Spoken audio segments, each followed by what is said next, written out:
नमस्ते स्टूडेंट्स। तो आज हम स्टार्ट करने जा रहे हैं हमारा third lecture of electricity. Last lecture में हमने क्या क्या देखा?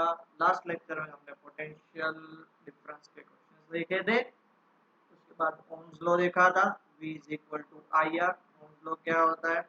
V is equal to I R कैसे डिराइव होता है वो भी सारा देखा था। उसके बाद हमने रेजिस्टेंस भी देखा था, रजिस्टर देखा था। ओके, अब ये जो R होता है वो रेजिस्टेंस होता है और वो एक कांस्टेंट वैल्यू होती है। ये हमने आगे के टॉपिक्स में देख लिया। अब वो किस पे डिपेंड करती है, कौन सी वैल्यू पे डिपेंड करती है, वो हमें यहाँ पे पढ़ना। सो आज का हमारा टॉपिक है factors on which the resistance of a conductor depend.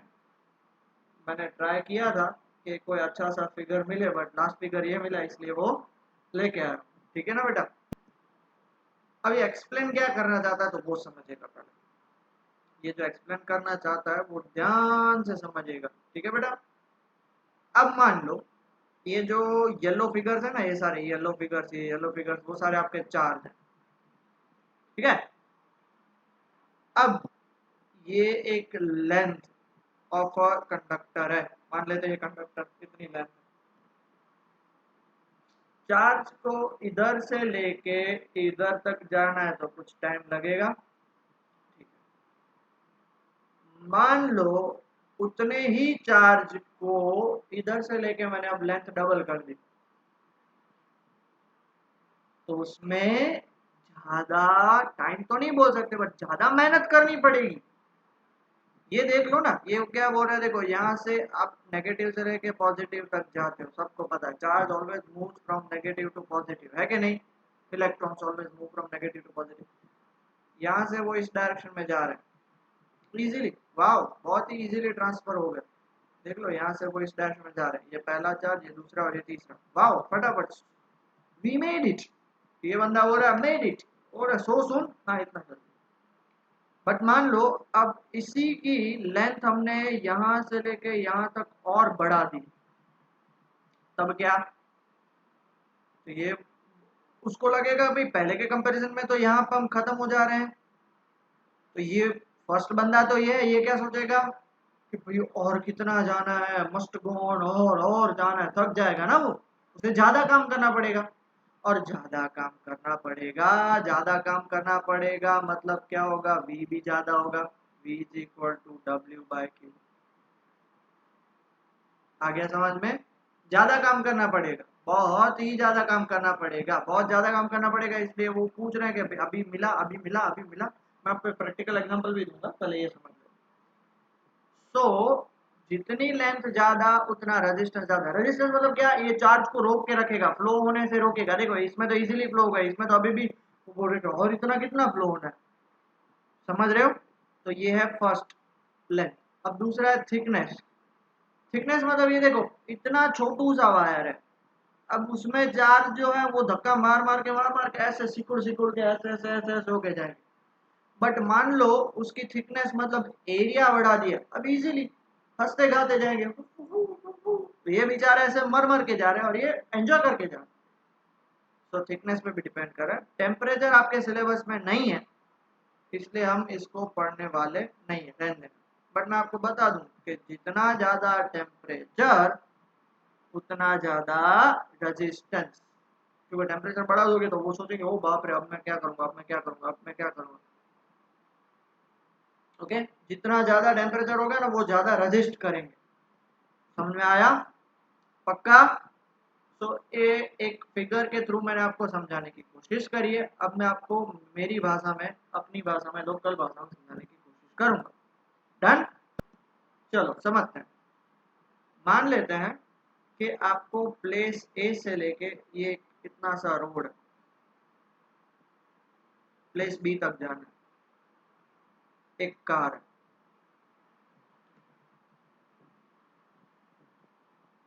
एक कार, ठीक है ना? यहाँ से उसको यहाँ तक जाना है। इस प्लेस से लेके कितनी लेंथ है? L लेंथ है, इधर तक जाना है। अब मान लो कि मैंने वही रास्ता डबल कर दिया, 2L कर दिया, अब मान लो लेंथ डबल कर दी, ठीक है, लेंथ डबल कर दी, तो यही कार को अब इधर तक पहुंचेगी ये वाली कार, तो उसे लगेगा रास्ता खत्म हो गया, नहीं, और उतना रास्ता ट्रैवल करना है। मतलब इसका फ्लो क्या हो जाएगा, रजिस्ट करके रख रहा है भाई, अभी तो खत्म नहीं हुआ, अभी खत्म नहीं हुआ, समझ रहे हो, ये लॉजिक पता चला पक्का। मतलब जितनी ज्यादा लेंथ उतना क्या होगा बेटा, जितनी ज्यादा लेंथ उतना रेजिस्टेंस ज्यादा, क्योंकि उसे आगे बढ़ने नहीं देगा। मान लेते एक और रोड ले लेते हैं, A to B, अब इतना रोड, ठीक है, ये एक और ये दो कार इधर से जाना है, लेंथ उतनी है, बराबर है। दूसरा एक रोड है, ये इंडिया के रोड है और ये अमेरिका के रोड है, यहाँ पे वो इजीली ट्रैवल कर पाएंगे, यहाँ पे ऑब्वियसली सेकंड केस में, फर्स्ट केस में या सेकंड केस में, सेकंड केस में क्यों, एरिया ऑफ क्रॉस सेक्शन बहुत ज्यादा, मतलब उसके पास बहुत ज्यादा जगह मिलेगी उसको ट्रैवल करने, समझ रहे हो। बेस्ट एग्जांपल है कि रेजिस्टेंस लेंथ का, अगर आप लेंथ बढ़ाओगे तो रेजिस्टेंस क्या हो जाएगा बेटा, बढ़ जाएगा, रेजिस्टेंस इंक्रीजेज विद लेंथ, क्योंकि जितनी ज्यादा लेंथ होगी उसे और ज्यादा ट्रैवल करना पड़ेगा, मतलब और रेजिस्टेंस होगा, और जितना ज्यादा एरिया तो उसके पास तो लेंथ उतनी है, बहुत जगह बहुत है, मतलब उसके पास ऑप्शंस बहुत है, जगह बहुत है, इसलिए वो इजीली ट्रैवल कर सकेगा। ये दो चीज मैं आपको समझाना चाहता हूँ, रेजिस्टेंस जितना ज्यादा लेंथ उतनी, सॉरी लेंथ जितनी ज्यादा रेजिस्टेंस उतनी ज्यादा, लेंथ ज्यादा तो रेजिस्टेंस ज्यादा, बट एरिया ज्यादा तो रेजिस्टेंस कम। इसको हम बोलते हैं डायरेक्ट रिलेशन और इसको हम बोलते हैं इनवर्स रिलेशन। आ गया समझ में। तो ये है most IMP question, on what factors does the resistance of a conductor depend. तो सबसे पहला length, the resistance of a conductor R is directly proportional to its length L, one नहीं है L, मैंने आपको बता दिया अभी, R और L directly proportional. Since the resistance of wire is directly proportional to its length, directly proportional मतलब उसको मैं ऐसे लिख सकता हूँ, R is direct, मतलब लेंथ बढ़ेगी तो रेजिस्टेंस भी बढ़ेगा। अभी हमने देख लिया कि जितनी ज्यादा लेंथ बढ़ाओ तो कार को या चार्ज को ट्रैवल करने के लिए बहुत ज्यादा मेहनत करनी पड़ेगी, तो जितनी ज्यादा लेंथ उतना ही ज्यादा रेजिस्टेंस। क्लियर हुआ। नाउ दोनों डायरेक्टली प्रोपोर्शनल है तो क्या बोल सकते हैं, since the resistance of a wire is directly proportional to its length, that is when the length of a wire is double halved then its resistance also gets double or half। मतलब length double करोगे तो resistance भी double, क्योंकि एक बढ़ाओगे तो ये भी बढ़े, लेंथ को हाफ करोगे तो रेजिस्टेंस भी क्या हो जाएगा, हाफ, मतलब जितना ज्यादा कम लेंथ करोगे तो वो चार तो फटाफट से, ओ वाह जल्दी रास्ता क्लियर हो गया, समझ रहे हो, लेंथ बढ़ाओगे तो थक जाएगा बोल बोल के भाई ओ कितना और चल।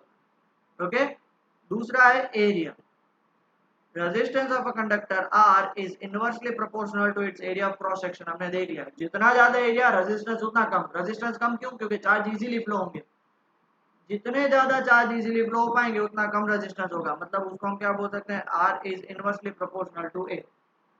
इनवर्सली प्रोपोर्शनल मतलब एक बढ़ेगा, ये 1 है, L नहीं है, ये 1 है, 1/8, L नहीं है। हाँ, इनवर्सली प्रोपोर्शनल का मतलब क्या, अगर आप एरिया को बढ़ाओगे तो रेजिस्टेंस कम हो जाएगा, मतलब एरिया डबल आप करोगे तो रेजिस्टेंस क्या हो जाएगा, R/2, और अगर एरिया आप A/2 करोगे तो रेजिस्टेंस कितना हो जाएगा, 2R। ये हमने लास्ट लेक्चर में ही I और R का रिलेशन देख लिया था, करंट और रेजिस्टेंस एक दूसरे से इनवर्स होते हैं।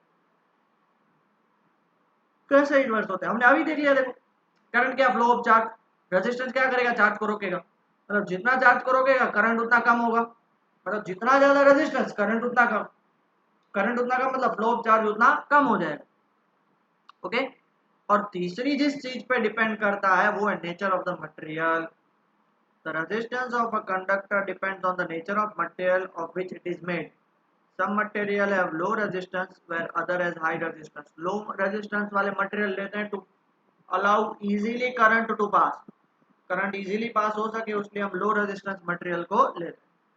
अब देखो हम आगे देख लिया कि 1 और 2 पे डिपेंड करता है, R is directly proportional to L, R is inversely proportional to A. दोनों को कंबाइन करेंगे तो मैं क्या लिख सकता हूँ, आर देखो R is directly proportional to L, R is inversely proportional to L, इन दोनों को कंबाइन करो ये मिलेगा एल इंटू 1/, अब लोग सर आर इंटू आर तो आर स्क्वायर नहीं, ये दोनों, इसका मतलब आर जो है वो एल पे भी डिपेंड करता है और 1/a पे भी डिपेंड करता है, तो इन दोनों को कंबाइन करेंगे तो ऐसा मिलेगा। समझ रहे हो, मल्टीप्लाई नहीं किया है मैंने, इसको बोलते हैं दोनों फैक्टर पे डिपेंड करता है, मतलब आर एल पे भी डिपेंड करता है और ए पे भी। और ये प्रोपोर्शनलिटी हटाओगे तो कांस्टेंट लगेगा, कांस्टेंट लगाओगे तो ये जो रो नाम की जो चीज है, रो बोलते हैं इसको, रो, आर एच ओ रो, आर एच ओ रो, रोना नहीं रो, ये ग्रीक अल्फाबेट है, इसका मतलब होता है it is a constant of proportionality and is called resistivity और specific resistance of the conductor. समझ में आया, resistivity and specific resistance of the conductor, clear हो गया। ओके, अब रेजिस्टिविटी के बारे में पढ़ते हैं। सर आपने बोला था रेजिस्टिविटी ये होती है, तो क्या होता है, it is defined as the resistance of a conductor of unit length and unit cross section, its SI unit is ohm metre. Sir पता नहीं चला। Okay, R is equal to क्या होता है, रो एल बाय, मान लेते हैं L is equal to 1, A is equal to 1, L is equal to 1, A is equal to 1, इन दोनों को कंबाइन करेंगे 1/1 हो जाएगा, तो आर इज इक्वल टू क्या हो जाएगा, रो। तो यहीं पे बोला it is defined as the resistance of a conductor of unit length and unit area of cross section, जिसकी लेंथ 1 है और एरिया ऑफ क्रॉस सेक्शन 1 है, तो उसको हम क्या बोलेंगे, रेजिस्टिविटी और रेजिस्टेंस, तब दोनों इक्वल हो जाएंगे, तो it is defined as the resistance of a conductor, उस कंडक्टर का रेजिस्टेंस जिसकी यूनिट लेंथ 1 है और unit area of cross section होना चाहिए, और उसका ऐसा यूनिट क्या होना चाहिए, ओम मीटर, ओम ओम ओम। तो देखो यहाँ से हमें रो की वैल्यू फाइंड करनी है, रो इज इक्वल टू ये ए ऊपर चला जाएगा R into A by L, ये बहुत ही इंपॉर्टेंट फॉर्मूला याद रखना, R rho is equal to R A by L, R A by L, R A by L, ठीक है। और उसका ऐसा यूनिट क्या होगा, ओम मीटर, ये रेजिस्टेंस नहीं है रेजिस्टिविटी है। The resistivity of material does not depend, ये जो बढ़िया चीज है, इस पे बहुत सारे स्टूडेंट गड़बड़ करते हैं, अच्छे अच्छे स्टूडेंट गड़बड़ करते हैं।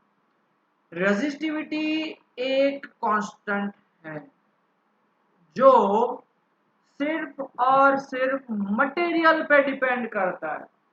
मान लो ये मेरे पास एक कंडक्टर, अगर मैं इसकी लेंथ बढ़ाऊं तो इसका रेजिस्टेंस बढ़ जाएगा, इसका एरिया बढ़ाऊं तो रेजिस्टेंस बढ़ जाएगा, बट मटेरियल तो वही रहेगा। मान लेते हैं स्टील का बना हुआ तो स्टील का ही रहेगा, उसकी लेंथ बढ़ाऊं या एरिया बढ़ाऊं स्टील तो स्टील ही रहेगा। तो whole and sole only nature of substance और टेम्परेचर, टेम्परेचर हमारे स्कोप में नहीं है इसलिए फिर बता दूं, टेम्परेचर और नेचर ऑफ सब्सटेंस दो ही चीजों पर डिपेंड करता है। The resistivity of material does not depend on its length or thickness but depends on the nature of substance and temperature। सिर्फ सब्सटेंस, अगर मान लो अब इसकी जगह पे मैं, ये स्टील था हमारा, इसकी जगह मैं आयरन ले लूं तो रेजिस्टिविटी चेंज, कॉपर ले लूं तो गोल्ड लूं तो चेंज। होल एंड सोल किस पे डिपेंड करता है, nature of the substance and temperature.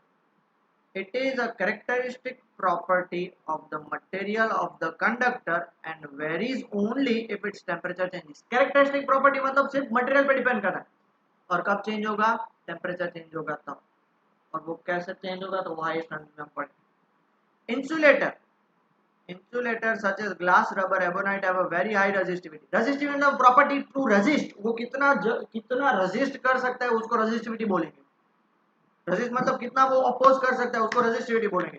Oppose करना रेजिस्टेंस, कितना कितना अपोज कर सकता है वो रेजिस्टिविटी, कितनी है उसकी रेजिस्टिविटी, 10 का पावर 12, मतलब 10 1 के पीछे 12 जीरो, ओ बाप रे इतना। while conductors have very low resistivity 10 raised to minus 8, 10 raised to minus 8 मतलब 0.000000001, इतना का फॉर एग्जाम्पल। इतना कम सर, हाँ इतना, समझ रहे हो, इतना कम है, इसलिए उसका मतलब जिसकी रजिस्टिविटी कम तो उसका रेजिस्टेंस भी कम, रेजिस्टेंस कम मतलब उसमें से करंट इजीली पास होगा, इसलिए तो उसको कंडक्टर बोलते हैं। ये इंसुलेटर्स बहुत हाई रेजिस्टिविटी, कंडक्टर बहुत कम रेजिस्टिविटी, तो बीच में कौन आएंगे, alloy. Alloys have higher resistivity than that of their constituent metal, conductor से ज्यादा, इंसुलेटर से कम। और आपको पता है एलॉय किससे बना होता है, दो या दो से ज्यादा मेटल से बना होता है, ठीक है। तो वो जो मेटल्स होते हैं और उसके कंस्टिट्यूएंट मेटल्स, उनसे उनकी रेजिस्टिविटी ज्यादा होगी, बट इंसुलेटर से कम होगी। इसका एडवांटेज क्या है, ये बहुत इंपॉर्टेंट चीज है, एडवांटेज क्या किसका, एलोइस का, they do not oxidise easily at high temperature, this is why they are used to make heating elements of device such as electric iron heater etcetera. याद रख लेना, एक मार्क का क्वेश्चन रीजन आता है, why are alloys used to make heating element, heating element मतलब जो heat होता है वो, आपने इलेक्ट्रिक आयरन देखी है, नहीं देखी हो, खोल के देखोगे तो उसके अंदर हीटिंग एलिमेंट होता है, एलिमेंट होता है, वो हीट होता है जिसके कारण उसकी प्लेट हीट होती है। इलेक्ट्रिक हीटर देखा है, इलेक्ट्रिक हीटर के अंदर कॉइल होती है, वो हीट होती है, इसलिए पानी हीट होता है, तो वो किससे बने होते हैं, एलॉयज। वो ऑक्सीडाइज नहीं होते, क्यों ऑक्सीडाइज नहीं होते, क्योंकि ज्यादा टेम्परेचर पे मेटल जो है वो इजीली ऑक्सीजन के साथ रिएक्ट कर देगा। मेटल्स एंड नॉन मेटल्स जब हम थर्ड चैप्टर पढ़ेंगे ना केमिस्ट्री में, तब की बात मैं बताऊंगा। whereas एलोएस जो है वो हाई टेम्परेचर पे ऑक्सीजन के साथ रिएक्ट नहीं करते, अब रिएक्ट कर लेंगे तो वो कॉइल टूट जाएगी, इसलिए यहाँ पे क्या बोला है कि दे डू नॉट ऑक्सीडाइज। दूसरा सबसे इंपॉर्टेंट बात ये रहा, tungsten is used almost exclusively for filament of electric bulb, whereas copper and aluminum, ये एक एक मार्क में आते हैं, are generally used for electrical transmission line। आपने बल्ब देखा है, येलो बल्ब, पुराने जमाने वाला बल्ब, ऐसा बल्ब आता है,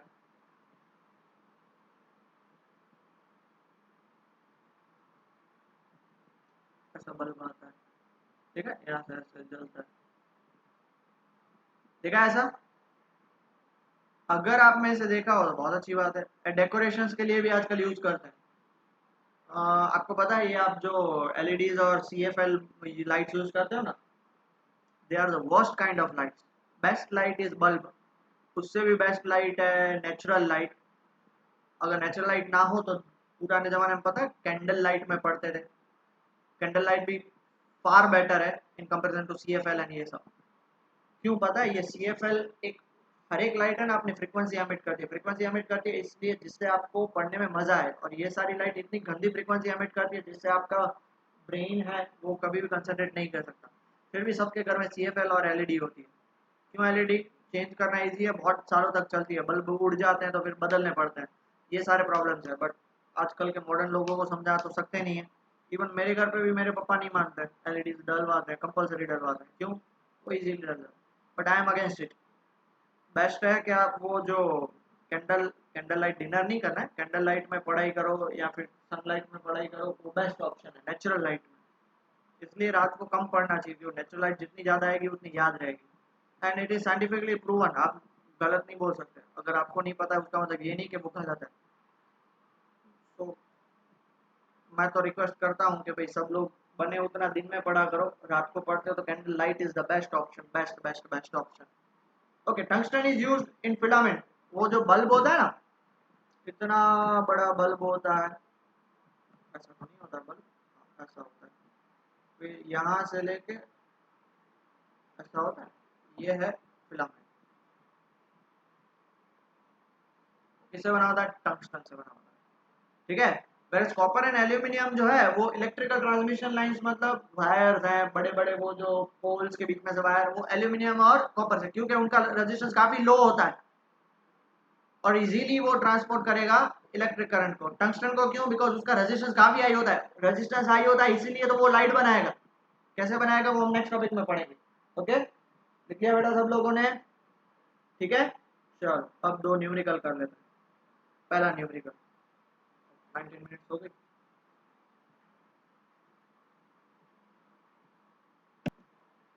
आज के लिए पहला न्यूमेरिकल, ध्यान से सुनिएगा, a wire of given material having length L, length of wire L area of cross section ए,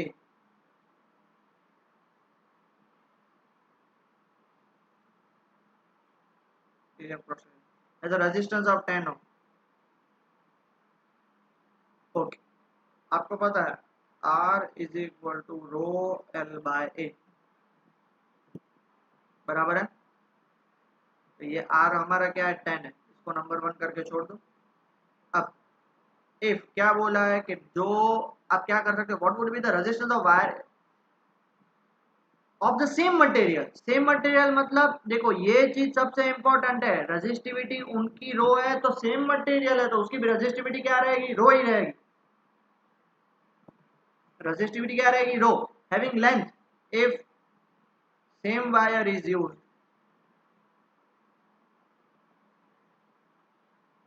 तो उसकी resistivity rho, length is equal to L by 4, और एरिया देखो कितना दिया हुआ है 2.5 है। इस लेंथ को मैं एल डैश नाम दे सकता हूँ, एरिया को ए डैश, क्योंकि न्यू है ना इसलिए। तो इसके कारण इसका देखो लेंथ चेंज कर दी, एरिया चेंज कर दिया तो रेजिस्टेंस चेंज होगा, हाँ चेंज होगा, कितना चेंज होगा वही हमें पढ़ना है। तो रेजिस्टेंस देयरफॉर न्यू रेजिस्टेंस भी कितना होगा, R dash is equal to rho L dash by A dash. आप बोलोगे सर रो डैश क्यों नहीं लिखा, तो मैं वापस समझा रहा हूँ बेटा, रो डैश नहीं लिखा बिकॉज सेम मटेरियल है। Okay, rho as it is, L dash मेरा कितना है, L dash L by 4, A dash कितना है 2.5 है, L dash is L by 4 into 1 by A dash कितना है 2.5 है, R dash is equal to rho L 4 into 2.5 10 है। तो इसको मैं ऐसे लिख सकता हूँ, R dash is equal to 1 by 10 rho L by A. तो फ्रॉम 1 चेक करो, तो फ्रॉम 1 बेटा रो एल बाय ए कितना है 10 है। तो इसको मैं क्या लिख सकता हूँ, R dash is equal to 1 by 10 into 10, ये कैंसिल हो जाएगा, आंसर कितना आएगा 1 हो, कितना आएगा 1। क्यों 1 ओम आएगा, लेंथ बढ़ गई इसलिए, तो वैसे भी लेंथ कम हो गई, सॉरी लेंथ कम हो गई इसलिए रेजिस्टेंस तो बढ़े, लेंथ कम हो गई इसलिए रेजिस्टेंस घटेगा। रेजिस्टेंस और लेंथ डायरेक्टली प्रोपोर्शनल है, लेंथ एल बाय 4 होगी तो रेजिस्टेंस घटेगा, एरिया इंक्रीज किया रेजिस्टेंस और घटेगा, क्योंकि एरिया बढ़ाने से रेजिस्टेंस घट, बराबर है। तो ये आपका आंसर। आपका जो मैं क्वेश्चन करवाने जा रहा हूँ बहुत इंपॉर्टेंट है, ध्यान से मन लगा के अच्छे से पढ़ाई करिएगा, अच्छे से समझिएगा, नहीं पता चले तो 2-3 बार वीडियो देखिएगा और फिर मोस्ट IMP। ओके, चलो क्वेश्चन पढ़ो। क्वेश्चन क्या दिया हुआ है, क्वेश्चन में आपके पास दिया हुआ है कि resistance of a metal wire of length 2 metre is 300 ohm, sorry 30 ohm, R is equal to 30 ohm, temperature 25 degree Celsius. इसका कुछ काम है ना, कुछ काम नहीं। The diameter of the wire is 0.6 mm, diameter है 0.6 mm। अब देखो पहली बात तो सारे मेजरमेंट मीटर में होने चाहिए, 0.6 mm मतलब कितना होगा 10⁻³ metre. Then what will be the resistivity, तो हमें रेजिस्टिविटी फाइंड करनी है। तो आपको पता है R is equal to rho L by A, आपको रेजिस्टिविटी फाइंड करनी है। तो रेजिस्टिविटी ए ऊपर चला जाएगा, आर ए बाय एल, आपके पास आर है एल है, ए नहीं है, ए तो नहीं है भैया। तो कोई भी वायर होता है ना, कोई भी वायर उसको आप कट करोगे तो वो उसका क्रॉस सेक्शन एरिया क्या होता है, सर्कल। तो इसको मैं क्या लिख सकता हूँ, आर इंटू एरिया की जगह पे pi R square by L, area of circle is pi R square, but हमारे पास सर डायमीटर है। तो याद रख लेना ये चीज, आपको मैं बता दूं, एरिया ऑफ सर्कल मैथ्स में आएगा ना चैप्टर तब मैं बताऊंगा, pi R square in terms of R and pi D square by 4, ये आपने लोअर स्टैंडर्ड में पढ़ा हुआ, R is equal to D by 2, तो डी बाय 2 का स्क्वायर डी स्क्वायर बाय 4, तो इसको मैं क्या लिख सकता हूँ, R into pi D square by 4 L, ये हो गया। अब आर की वैल्यू डाल दो, पाई की वैल्यू पता है, डी की वैल्यू पता है, 4 पता है, एल पता है, अब सबकी वैल्यू डाल दो, हो गया खत्म। तो इसको मैं क्या लिख सकता हूँ, देयरफॉर रेजिस्टिविटी, आर की जगह पे क्या डालोगे बेटा 30 ओम, पाई की जगह पे क्या डालोगे 3.14। आप बोलो सर पाई की वैल्यू 22.22/7 भी, हाँ वो भी सही है। ओके, डी की जगह पे क्या डालोगे 0.6 इंटू 10⁻³ का स्क्वायर अपॉन 4, और एल की जगह पे 2, ठीक है। इसको और इसको कट करोगे, ये हो जाएगा 15। 15 इंटू 3.14। इसके अलावा भी आप इसको ऐसे लिख सकते हो, इसको और अगर आप सिंप्लीफाई करना चाहो तो 0.6 है। देखो इजी हो जाए क्वेश्चन, इसको मैं 6 इंटू 10⁻⁻⁴ मीटर लिख सकता हूँ, क्योंकि एक डिजिट जब आप राइट साइड शिफ्ट करते हो तो पावर कम होता है। समझ में आया? अब देखो 6 इंटू 10⁻⁴ भी लिख सकते हो, तो वो क्या होगा, उससे हमारा कैलकुलेशन काफी जो है ना वो ईजी हो जाएगा। इसको मैं क्या लिख सकता हूँ, 6 इंटू 10⁻⁴ का स्क्वायर, तो 6 का स्क्वायर कितना हो जाएगा 36, 10⁻⁴ का स्क्वायर 10⁻⁸, और डिवाइड में क्या बचेगा 4, 2 तो कट हो गया, 4 और ये कट हो जाएगा 9। तो रो इज इक्वल टू, आप लोग खुद करो प्रैक्टिस, ये तो मैं कर रहा हूँ, जिनको नहीं आ रहा उसके लिए, जिनको आता है वो खुद कैलकुलेशन करो और चेक करो, क्योंकि सारे क्वेश्चन बच्चे यहीं पे अटकते हैं। अब क्या बचा आपके पास, 15 इंटू 3.14, कुछ भी नहीं है क्वेश्चन, इतना इजी है, फिर भी बोलते बोलते हमसे नहीं होगा, हमसे नहीं होगा, एक खींच के मारने का मन करता है। 15 इंटू 3.14 इंटू 9, इसका आंसर आएगा 423.9 इंटू 10⁻⁻8 ओम मीटर। ये स्टैंडर्ड फॉर्मेट नहीं है, हमें 2 डिजिट इस साइड शिफ्ट करने पड़ेंगे, तो 4.239। जब 2 डिजिट आप लेफ्ट साइड शिफ्ट करते हो तो पावर प्लस होता है, कितना प्लस होगा 2 ओम मीटर। और अगर राउंड ऑफ करना है तो ये कितना हो जाएगा 4.239 मतलब 4 हो जाता है, इंटू 10⁻⁻6 ओम मीटर। आया समझ में? आया समझ में? पक्का? किसी को भी कुछ डाउट? आगे बढ़े? ओके, करेंगे एक्सरसाइज के भी सारे क्वेश्चंस मैं ही कराऊंगा, टेंशन मत लीजिए बच्चे, जितना मैं करा रहा हूँ प्लीज उतना तो अच्छे से प्रिपेयर करिए, एक्सरसाइज इंटेक्स सब मैं कराऊंगा। यस सर कराएंगे, बैठे हैं यस सर, सबका बदला लेंगे यस सर, स्कूल वाले टीचर्स का, स्कूल वाले दूसरे टीचर्स का, स्कूल वाले तीसरे टीचर का, सबका बदला लेंगे, क्योंकि कोई आपको नहीं पढ़ाता है, वो सब यस सर करवाएंगे, टेंशन मत लो। चलो, आपका जो नेक्स्ट और मोस्ट एमपी टॉपिक है वो है resistance of system of resistance. मान लो आपके पास 3 4 5 रजिस्टर्स हैं सीरीज में, पैरेलल में, तो उनका रेजिस्टेंस क्या होता है? तो सबसे पहले सिस्टम ऑफ रेजिस्टेंस को हम क्या बोल सकते हैं, 2 और more resistance can be connected with each other by different combinations method in order to achieve desired equivalent resistance in particular circuit. मान लो 2 रेजिस्टेंस है, एक और ये 2, इसको आप बैक टू बैक कनेक्ट कर सकते हो, बैक टू बैक मतलब ये ऐसे भी कनेक्ट कर सकते हो, ये पहला ये दूसरा, यहाँ उसको आप ऐसे भी कनेक्ट कर सकते हो, ये हो गया, ये इसको बोलते हैं हम सीरीज और इसको हम बोलते हैं पैरेलल। और मिक्स में भी कनेक्ट कर सकते हो, वो भी क्वेश्चंस आएंगे तब हम देखेंगे, बट हमें सिर्फ यहाँ पे सीरीज और पैरेलल चाहिए, दैट्स इट, उसके अलावा कुछ नहीं चाहिए। क्लियर हो गया? There are two methods, two method, सबसे पहला resistors in series, when two or more resistors are connected end to end, end to end मतलब ये देखो, ये पहला रजिस्टर का एंड तो दूसरे का स्टार्टिंग, बराबर है, दूसरे का एंड तो तीसरे का starting, to each other, then they are said to be connected in series, बराबर है। और ये जो फिगर है वो वही बता रहा है, the following figure shows the connection of resistors in series. तो 3 रजिस्टर्स, तीनों के 3 सीरीज में है, बराबर है। जब तीनों के 3 सीरीज में मतलब देखो, फर्स्ट का एंडिंग सेकंड का स्टार्टिंग, सेकंड का एंडिंग थर्ड का स्टार्टिंग, तब इसको हम बोलते हैं सीरीज में। क्या बोलते हैं बेटा? सीरीज। ओके, एमीटर कनेक्टेड है, वोल्टमीटर कनेक्टेड है, प्लस प्लस के साथ, प्लस प्लस के साथ, माइनस के साथ माइनस, माइनस के साथ माइनस।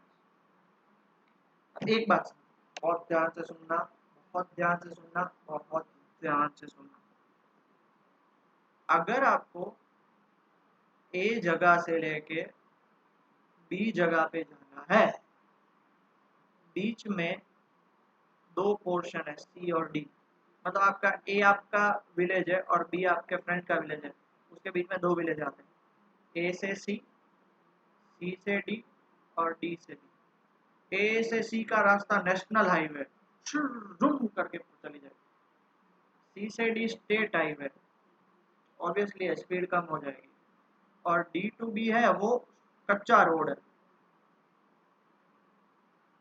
मतलब यहाँ पे तो बहुत कम स्पीड हो जाएगी। मतलब अब बोलो सर हम यहाँ पे इलेक्ट्रिसिटी पढ़ रहे हैं, मोशन क्यों ला रहे हो? स्पीड मतलब A2C, C2D, D2B तीनों के तीन रोड अलग, मतलब तीनों के तीन रजिस्टर अलग, मतलब तीनों के तीन से चार्जेस अलग अलग फ्लो होंगे, तीनों के तीन से चार्जेस अलग अलग फ्लो होंगे, तो सबके बीच में पोटेंशियल डिफरेंस अलग होगा। अब बोलो सर पोटेंशियल डिफरेंस कैसे अलग? करंट अलग नहीं हो सकता? नहीं, देखो यहाँ से जो भी चार्ज निकला वो R1 से भी जाएगा, R2 से भी जाएगा, R3 से भी जाएगा, मतलब सबके बीच में करंट तो सेम रहेगा। क्यों करंट सेम हो? बिकॉज करंट का फॉर्मूला क्या है? I is equal to Q by T, सब में से क्यू सेम है और टी भी सेम है, तो फर्क किसका है? वर्क डन का। मान लेते हैं कि ये नेशनल हाईवे है, ये रेजिस्टेंस में ज्यादा काम करना पड़ता है, इसमें कम और इसमें बहुत ज्यादा, वर्क डन चेंज हो गया तो V का फॉर्मूला क्या है? W बाई क्यू, मतलब सब में वर्क डन चेंज होगा तो V भी चेंज होगा। इसलिए एक चीज हमेशा याद रखना बेटा कि भैया सीरीज में हमेशा, इन सीरीज याद रख लेना, एग्जाम में लिखने की जरूर नहीं है, in series I is same, V is different. ये डायग्राम याद रख लो, भगवान आपका भला करेगा। और ये डायग्राम आएगा, रजिस्टर एंड सीरीज का डेरिवेशन आता है 3 मार्क्स 4 मार्क्स का, तो ये डायग्राम लिखना है, ये डेफिनेशन लिखनी है और ये चीज दिमाग में फिट करनी। देखो इसलिए लिखा है, क्या लिखा है? Applied voltage potential difference V produces current I in the register R1 R2 and R3, सबके बीच में R1 R2 R3 सब में I करंट, जिसके बीच में पोटेंशियल डिफरेंस होगा V1, इसमें होगा V2 और इसमें होगा V3। देखो इसके अक्रॉस पोटेंशियल डिफरेंस कितना होगा? V1, इसके अक्रॉस कितना होगा? V2 और इसके अक्रॉस कितना होगा? V3। तीनों के मिला के पोटेंशियल डिफरेंस कितना होगा? V के जितना। क्यों? उसके अलावा और कोई रजिस्टर है ना, तो कहीं पे भी और वर्क डन होगा ना, तो सारा का सारा वर्क डन यहीं पे हो जाएगा। सो देयरफॉर हम क्या बोल सकते हैं? V is equal to V1 plus V2 plus V3, number 1 करके छोड़ दो। अकॉर्डिंग टू ओम्स लॉ, कौन से भैया? अकॉर्डिंग टू ओम्स भैया, V is equal to I R, तो therefore V1 is equal to, ये V1 है, I R1 हो जाएगा। अब लोग सर I1 R1 क्यों नहीं लिया? बिकॉज देखो सबके अक्रॉस करंट सेम जा रहा है। Also V2 is equal to IR2 और V3 is equal to IR। कितना पता चला? अब ये सारी वैल्यू हम 1 में पुट कर देंगे, ठीक है? Putting in 1, putting in 1, V की जगह पे क्या लिखेंगे? IR, V1 की जगह पे क्या लिखेंगे? IR1, V2 की जगह पे क्या लिखेंगे? IR2 और V3 की जगह पे क्या लिखेंगे? IR। ठीक है, IR। इन देखो तो तीनों में से I कॉमन निकाल सकते हैं, तो क्या हो जाएगा? R1 plus R2 plus R3, ये I और ये I कैंसिल हो जाएंगे, तो देयरफॉर RS लिख लूंगा। RS क्यों लिखा बताता हूँ। Therefore resistor in series equal to sum of all the resistors, है ना? RS इक्वल टू क्या हो जाएगा? ये हमारा final answer, RS is equal to R1 plus R2 plus R3। Okay, अब इसके रिलेटेड थोड़े बहुत पॉइंट्स हैं, वो आप याद रख लो, काम आएगा। पहले इतना लिख लो फिर आगे बढ़ते हैं। और वो पॉइंट्स हैं सम इम्पोर्टेंट। पहला, the equivalent resistance is equal to the sum of the individual resistance, हमने देख लिया। क्या देखा? R is equal to R1 plus R2 plus R3। दूसरा, the equivalent resistance is thus greater than the resistance of each resistor. क्यों? मान लो चलो R1 है 1 ओम, R2 है 2 ओम और R3 है 3 ओम। अरे तीनों को सेम ले लो, कोई फर्क नहीं पड़ेगा। तो देयरफॉर R हमारा क्या हो जाएगा? 1 प्लस 2 प्लस 3 इज इक्वल टू 6 ओम हो जाएगा। मतलब ये 6 है वो बड़े से, इन तीनों में सबसे बड़ा क्या है? 3, उससे भी बड़ा होगा, क्योंकि जब आप ऐड करोगे तो जो बड़ा होता है उससे भी बड़ा वैल्यू निकलेगा। और सबसे इंपॉर्टेंट बात है, current through each resistor is same. और सबसे इंपॉर्टेंट दूसरी बात है, potential difference across each register is different. Current सबके थ्रू सेम रहेगा, पोटेंशियल सबके अलग रहेंगे। Okay, clear. तो इसके रिलेटेड दो क्वेश्चंस हैं, वो देख लेते हैं, उसके बाद इसको हम खत्म करते हैं। ठीक है, पहला एग्जांपल है, बहुत ही अच्छा वाला एग्जांपल है। ठीक है, वो एग्जांपल है, 3 resistors of 5 ohm, 10 ohm and 15 ohm are connected in series with 12 volt। 12 volt के साथ 5, 10, 15 तीनों सीरीज में। देखो ये जहां से स्टार्ट हो रहा है देख लो ना भाई, मैं क्यों गलत बोलूंगा। ये ये पहला जहां पे खत्म हुआ, ये फर्स्ट R1, वहां से ही दूसरा स्टार्ट हुआ, दूसरा जहां पे खत्म हुआ वहां से तीसरा स्टार्ट हुआ। ओके, और तीसरा जहां पे खत्म हुआ वहां पे सब खत्म हो गए, बस खत्म। तो क्या बोला है, और उसको भी 12 वोल्ट पावर सप्लाई में। कैलकुलेट द कंबाइंड रेजिस्टेंस, मतलब तीनों का combined resistance, current that flow in the circuit. अब देखो R1 R2 R3 तीनों सीरीज में, तो सबके अक्रॉस करंट क्या रहेगा सर, सेम रहेगा, ऑब्वियसली सेम रहेगा। And the potential difference across each resistor भी सबके अक्रॉस अलग रहेगा। सबसे पहले क्या बोलेंगे, सिंस resistors are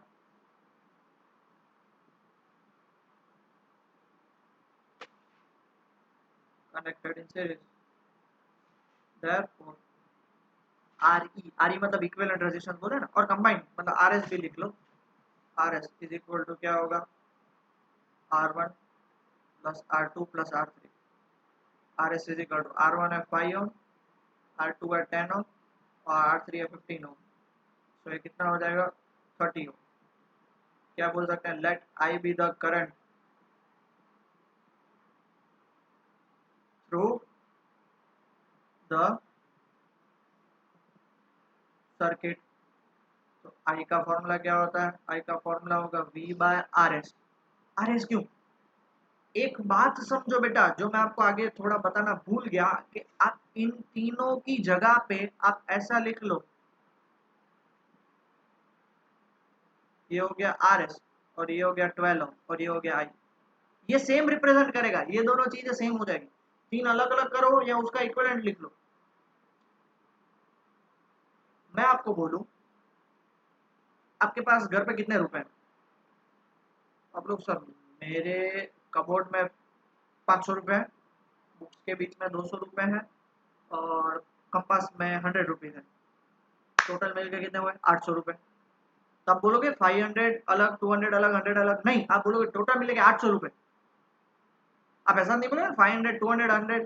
तो यही बताना चाहता है कभी, ये टोटल रेजिस्टेंस इसका क्या होगा। तो इन तीनों को इंडिविजुअल लिखो या तीनों को मिला के RS लिखो, दोनों का मतलब क्या होगा, सेम।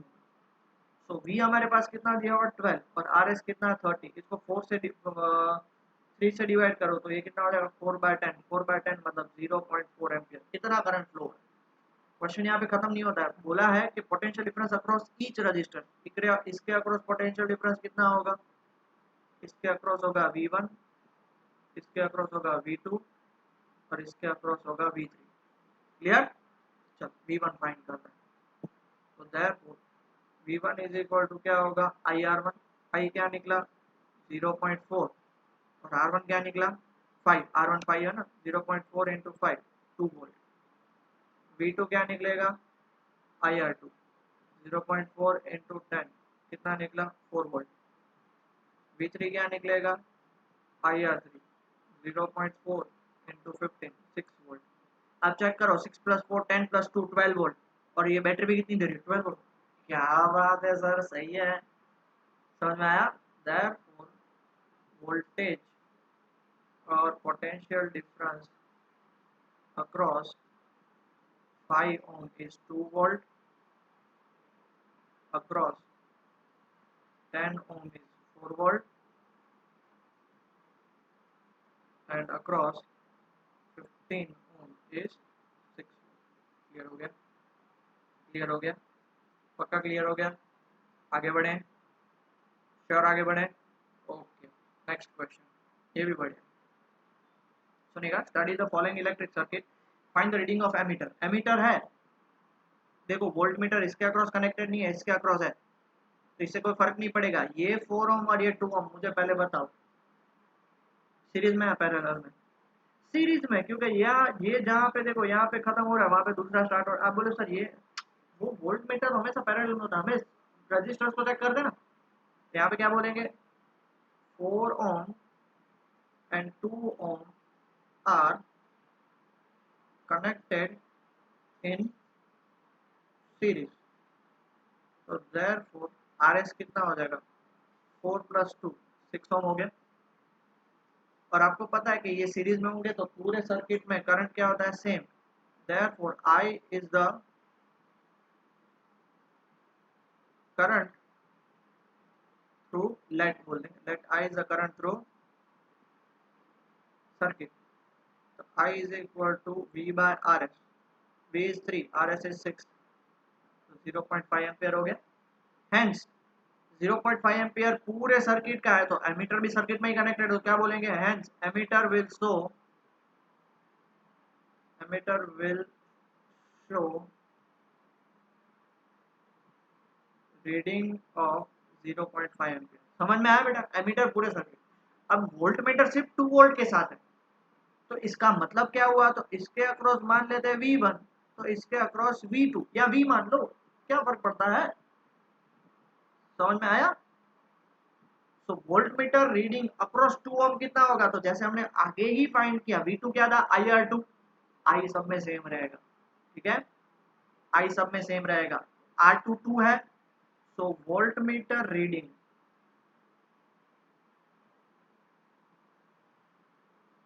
इज इक्वल टू क्या होगा, V इज इक्वल टू क्या होगा, I इंटू R2। आई कितना है 0.5 और R2 कितना है 2, तो आंसर क्या आएगा 1 वोल्ट। इसके अक्रॉस वोल्ट मीटर रीडिंग कितना हो जाएगा 1 वोल्ट मीटर। समझ में आ रहा है ना, सिर्फ इसको ही लेना है। अगर टोटल बोला होता तो टोटल सर्किट का लेते, यहाँ पे बोला सिर्फ 2 ओम के अक्रॉस। आ गया समझ में बेटा, तो 1 वोल्ट रीडिंग वो बताएगा।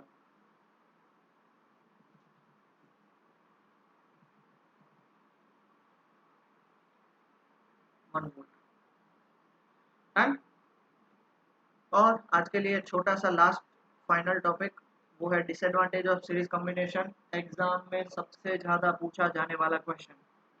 In this combination, series combination, if any of the component fails to work, then the circuit will break and none of the component will work.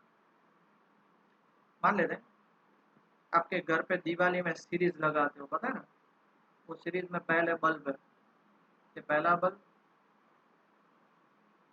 ये दूसरा बल्ब, ये तीसरा बल्ब, और ये फाइनल सीरीज कंप्लीट। ये plus minus current यहाँ से जा रहा है, यहाँ से आ रहा है, तो ये बल्ब ग्लो होगा, ये बल्ब ग्लो होगा और ये बल्ब ग्लो होगा। वाह, ये रेड कलर का है, ये ब्लू कलर का है और ये ग्रीन कलर का है। But suddenly suddenly suddenly suddenly blue colour का जो बल्ब है वो ग्लो होना स्टॉप हो गया, वो उसकी फिलामेंट टूट गई। फिलामेंट टूट गई तो क्या लगता है आपको, रेड और ग्रीन भी ग्लो होंगे, ये भी नहीं ग्लो होंगे। क्यों ग्लो नहीं होंगे, बिकॉज ये ग्लो होना स्टॉप हो गया, मतलब इधर से अब आगे करंट जो है वो आगे नहीं जा पाएगा। आगे नहीं जा पाएगा मतलब वो सर्किट पूरी कंप्लीट नहीं होगी, इसलिए उसको क्या बोलते हैं, ओपन सर्किट बोलते हैं। अगर कोई अप्लायंसेस टूट जाता, मान लो आप घर पे एक पंखा लगा रहे हो, पंखा है और एक एसी है, एसी है और एक ट्यूबलाइट है, लाइट, तीनों का आपने सीरीज में लगाया। अब पंखा ही बंद हो गया तो आगे एसी और लाइट जलेंगी, या लाइट ही बंद हो गई तो पंखा और एसी जलेगा, नहीं जलेगा, क्योंकि उसका पूरा जो सर्किट है ना वो क्या हो जाएगा, खुल जाएगा। ये किसकी तरह काम करेगा, वो करंट को या चार्ज को आगे फ्लो होने से ही रोक देगा। अगर चार्ज फ्लो होता तो वो ग्लो होना चाहिए, बस ग्लो नहीं हो रहा है उसका मतलब चार्ज आगे फ्लो नहीं हो रहा है, इसलिए हम उसको सीरीज में कनेक्ट नहीं करते। दूसरी बात, it is not possible to connect a bulb and heater. देखो ये फैन है, ये एसी और लाइट है, तीनों को आप सीरीज में नहीं कनेक्ट कर सकते। क्यों, क्योंकि सीरीज का मतलब current is same through out the circuit. तो जी, और आपको क्या लगता है फैन एसी और लाइट तीनों को सेम करंट चाहिए ना, they require different values of current to operate properly. मान लो इसको 1 एम्पियर चाहिए, इसको 5 एम्पियर चाहिए और इसको 0.5 एम्पियर चाहिए, कहाँ पे सेम हुआ, सबको मान लो आप 5 एम्पियर दे रहे हो तो सीधा फैन ही उड़ जाएगा पहले, और मान लो सिर्फ 1 एम्पियर दे रहे हो तो एसी चालू ही नहीं होगी, तो एसी को मिनिमम 5 एम्पियर चाहिए। तो ये बात है कि भाई आप या तो किसी को आप कनेक्ट कर रहे हो और बीच में से कुछ टूट गया सीरीज में, तो वो ओपन सर्किट हो जाएगी, none of the component will work. और दूसरा कि भाई सबको सेम करंट चाहिए, और यहाँ पे तो सबको सेम करंट नहीं मिल रहा है। समझ में आया? आई होप आज का लेक्चर आपके लिए अच्छा होगा। बहुत ही इंपॉर्टेंट लेक्चर था, बहुत ही बढ़िया लेक्चर था, लिख लीजिए और प्लीज अच्छे से घर पे पढ़ाई करिए। ओके, टेक केयर बेटा।